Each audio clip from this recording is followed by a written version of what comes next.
Napabilib ka talaga kay Yorme. Talagang kay Mayor Isko Moreno, una lagi ang kapakanan at kaayusan ng Maynila para sa mga batang Maynila.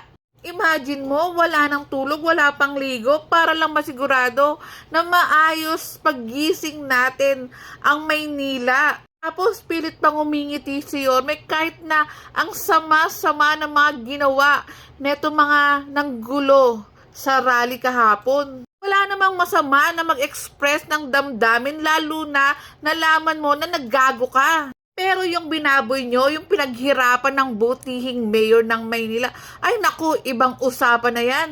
Sa mga ginawa nyo, paano nyo pa masasabi na para kayo sa bayan? Yung mga eskwelahan, binaboy nyo, mga hinayupa kayo. Ito yung masakit sa ating mga Pilipino, yung matapang pero hindi nag-iisip.